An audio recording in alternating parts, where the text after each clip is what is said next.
আসসালামু আলাইকুম ওয়া রাহমাতুল্লাহি ওয়া বারাকাতুহু।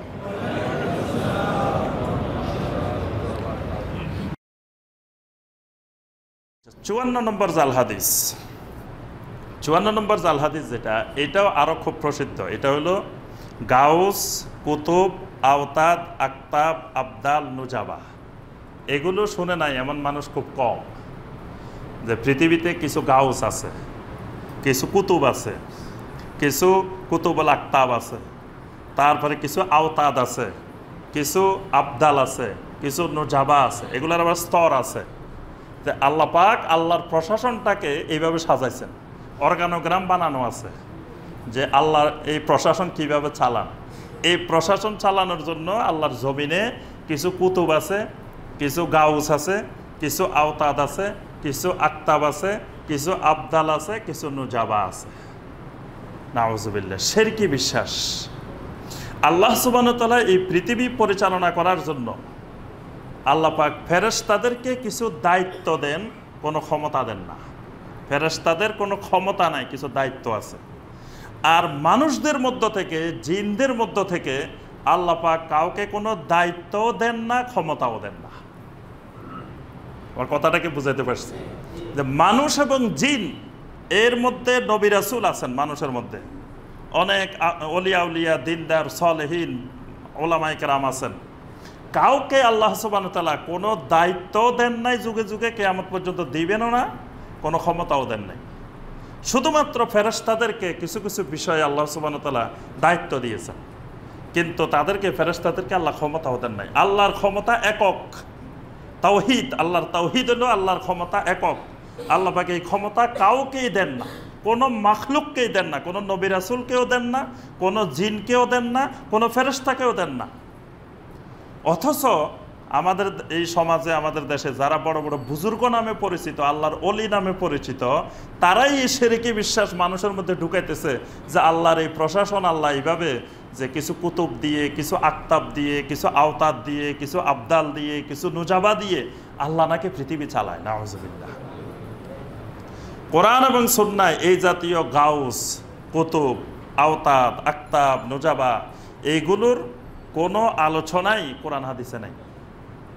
অথচ আমাদের দেশে সব মানুষ কিন্তু জানে। কুতুবুল আকতাব, কুতুবের নাম শুনে নাই এরকম নাই। কুতুবের তো কতজনের নামে আছে, কুতুবউদ্দিন, কুতুবুল ইসলাম আমাদের দেশে আছে না? কুতুব নামে আছে। তো এই কুতুব শব্দ পাইছে কোথায়? ওই যে যুগে যুগে শুনছে যে পৃথিবী পরিচালনা করার ক্ষেত্রে অনেক কুতুব আছে। তারপরে আপনার গাউস আছে, গাউসুল আজম আছে। তারপরে মানুষদেরকে গাউস বানানো হয়েছে। গাউস মানে আপনার পরিত্রাণকারী। আল্লাহ সুবহানাহু ওয়া তাআলা হলেন গাউস, অথচ পৃথিবীতে মানুষকে গাউস বানানো হয়েছে। আবার গাউসুল আজমও বানানো হয়েছে। তারপরে আপনার আওতাদ বানানো হয়েছে, আকতাব বানানো হয়েছে। এগুলো সব সনদবিহীন, ভিত্তিহীন জাল হাদিস। এখানে একটা জিনিস হাদিসে পাওয়া যায়, সেটা হলো আবদাল। আবদাল এই পরিবেশটা হাদিসে আছে। এর বাইরে গাউস, কুতুব, আওতাদ, আকতাব, নুজাবা এগুলো হাদিসে কোথাও নাই। শুধু আবদাল শব্দটা হাদিসে আছে। কয়েকটা হাদিসের মধ্যে আবদাল আসছে। যেমন একটা হাদিস, মুসনাদ ইমাম আহমদের হাদিস, আলী রাদিয়াল্লাহু তাআলা আনহুর সময় যখন আলী এবং মুআবিয়া রাদিয়াল্লাহু তাআলা আনহুমার মধ্যে যুদ্ধ চলছিল, তখন লোকেরা এসে আলী রাদিয়াল্লাহু তাআলা আনহুকে বললেন যে আপনি মুআবিয়ার জন্য এবং শামের লোকদের জন্য, সিরিয়ার লোকদের জন্য আপনি একটা লানত করেন, আল্লাহর কাছে বদদোয়া দেন। তা আলী রাদিয়াল্লাহু তাআলা আনহু বললেন, শোনো, শাম দেশের লোকদের জন্য বদদোয়া দেওয়া যাবে না। মুআবিয়া তো একজন সাহাবী, তার জন্য দেওয়াই যাবে না, এবং শাম দেশের লোকদের জন্য বদদোয়া দেওয়া যাবে না। কারণ আল্লাহ রাসূল সাল্লাল্লাহু আলাইহি ওয়াসাল্লাম বলছেন, আল আবদালু বিশ-শাম, আবদালেরা থাকবে শাম দেশে।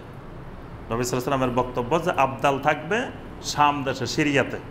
ওয়াহুম আরবাউনা রাজুলান, আর আবদাল হবে আপনার 40 জন। আবদাল থাকবে 40 জন। কুল্লামা মাতা রাজুলুন আবদালাল্লাহু মাকানাহু রাজুলান, এদের একজন যখন মারা যাবে আল্লাহ পাক সেখানে আরেকজন তৈরি করে দিবেন। সুবহানাল্লাহ। ইয়াসকি বিহিমুল গাইস, এদের কারণে আল্লাহ পাক পৃথিবীতে বৃষ্টি নাজিল করেন। ওয়ায়ান্তাসিরু বিহিম আলাল আদা, শত্রুদের উপরে আল্লাহ পাক তোমাদেরকে বিজয় দান করেন। ওয়াইয়াসরিফু আন আহলিশ শাম বিহিমুল আযাব, শামবাসীদের উপর থেকে আল্লাহ পাক এদের কারণে আযাব উঠিয়ে নেন। এই হাদিসটি মুসনাদে আহমদের হাদিস এবং এটা সহিহ হাদিস। আরেকটি হাদিস আসছে মুসনাদে আহমদের মধ্যে, এই হাদিসটাকে কেউ কেউ হাসান বলছেন, কেউ কেউ মুনকার বলছেন। আল আবদালু ফি হাযিহিল উম্মাহ সালাসুন, এই উম্মতের মধ্যে আবদাল থাকবে 30 জন। এই উম্মতের আবদাল হলো 30 জন। মাসালু ইব্রাহিম খলিলুর রহমান, যেমন ইব্রাহিম আলাইহিস সালাম রহমানের খলিল, এই 30 জনও আল্লাহ সুবহানাহু ওয়া তাআলার এরকম খলিল থাকবেন। সুবহানাল্লাহ। কুল্লামা মাতা রাজুলুন আবদালাল্লাহু তাবারাকা ওয়া তাআলা মাকানাহু রাজুলান, এদের একজন যখন মারা যাবেন আল্লাহ পাক সেখানে আরেকজনকে আবদাল বানিয়ে দিবেন। সুবহানাল্লাহ। এইরকম আরও কয়েকটা হাদিস আছে। তাহলে বোঝা যায় যে আবদাল নামক যে পরিভাষাটা এটা ঠিক আছে, তবে কোন ব্যক্তি আবদাল এটা ওই ব্যক্তি জানবে না। তাকে আল্লাহ পাক ঘোষণা দিয়ে দিবে না তোমাকে আবদাল নিয়োগ দিছি, তুমি আবদাল, এইটা সে নিজেই জানবে না। কোনো আবদাল যারা, অর্থাৎ পৃথিবীতে আপনার যারা সবচেয়ে সালেহীন থাকবে, নবী রাসূলদের পরে কিয়ামত পর্যন্ত আর তো নবী রাসূল আসবেন না, উম্মতের মধ্যে যারা সবচেয়ে সালেহীন, যারা মুখলিসিন, এরকম বান্দা যারা থাকবেন, এদের মধ্যে সবচেয়ে সর্বোচ্চ পর্যায়ে যারা, এরাই হলো জমিনে আবদাল। তো এইরকম কারা, এটা কেউ নিজে বলতে পারবে না। কারণ একজন যত বড় আবেদ হোক, যত বড় আলেম হোক, তিনি বুঝতে পারবেন না যে পৃথিবীতে তার থেকে বড় আলেম, বড় আবেদ আর নাই। তাহলে উনি কেমনে বুঝবেন উনি ওই 40 জনের ভিতরে আছেন বা 30 জনের ভিতরে আছেন? এটা আল্লাহ সুবহানাহু ওয়া তাআলা ছাড়া আর কেউ জানেন না। এখানে আবদালের ব্যাপারে আল্লাহ পাক যেটা বলছেন যে আবদালের কারণে আল্লাহ পাক, নবী সাল্লাল্লাহু আলাইহি ওয়াসাল্লাম বলছেন যে এদের কারণে বৃষ্টি হয়, এদের কারণে আল্লাহ তোমাদেরকে শত্রুদের উপরে বিজয় দান করেন, অনেকগুলো বরকত এদের কথা বলছেন। এবং এক সাহাবী এসে নবী সাল্লাল্লাহু আলাইহি ওয়াসাল্লামের কাছে বিচার দিয়েছিলেন যে ইয়া রাসূলুল্লাহ সাল্লাল্লাহু আলাইহি ওয়াসাল্লাম, আমি সারাদিন কাজ করি, আমার ভাই কোনো কাজ করে না, আমার ভাই খালি এই মসজিদে নববীতে আপনার কাছে বসে থাকে, আপনার হাদিস শুনে আর কিছু করে না। তো নবী সাল্লাল্লাহু আলাইহি ওয়াসাল্লাম বললেন লাআল্লাকা তুরযাকু বিহি, তিরমিজির হাদিস। নবী সাল্লাল্লাহু আলাইহি ওয়াসাল্লাম বললেন যে ওই তোমার ভাইয়ের কারণে আল্লাহ তোমাকে রিজিক দেন। সুবহানাল্লাহ। তোমার ভাই যে কোনো কাজ করে না, এখানে আসে বসে থাকে আমার কাছে, আমার হাদিস মুখস্থ করে, হাদিস শিখে এলেম চর্চার মধ্যে আছে, এই তোমার এই ভাইয়ের কারণে তুমি যে রিজিক অন্বেষণে বের হও, আল্লাহ তোমাকে রিজিক দান করেন। সুবহানাল্লাহ। তাহলে বোঝা যায় যে এরকম সালেহীন, দিনদার, মুখলিসিন যারা দ্বীনের খেদমতে থাকেন, এলেমের কোরআন সুন্নাহর খেদমতে থাকেন, দেখা যায় যে বাইরে গিয়ে ওই রকম টাকা পয়সা ইনকাম করতে পারে না, রিজিক অন্বেষণ করতে পারে না, দ্বীনের কাজে বেশি ব্যস্ত থাকেন। তাহলে এর কারণে আল্লাহ পাক অন্যদেরকে, তার পরিবারে বা অন্য আশেপাশে যারা থাকেন তাদের মধ্যে আল্লাহ পাক রিজিকের প্রশস্ততা দিয়ে দেন। তাহলে এইরকম ঠিক আবদাল যারা থাকেন জমিনে, এদের কারণে আল্লাহ সুবহানাহু ওয়া তাআলা এরকম বৃষ্টি নাজিল করেন, শত্রুর উপরে বিজয় দান করেন, এদেরকে আল্লাহ পাক খলিলের মতো আল্লাহ পাক গ্রহণ করে নেন।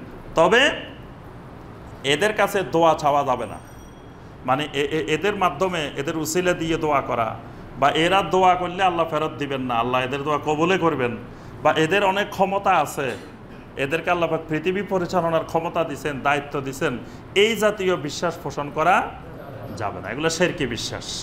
তবে জমিনে এরকম আবদাল থাকবেন। আবদাল মানে সালেহীনের উচ্চ স্তর, এরা হলেন আবদাল, নেককার বান্দাদের মধ্যে যারা উচ্চ স্তরের।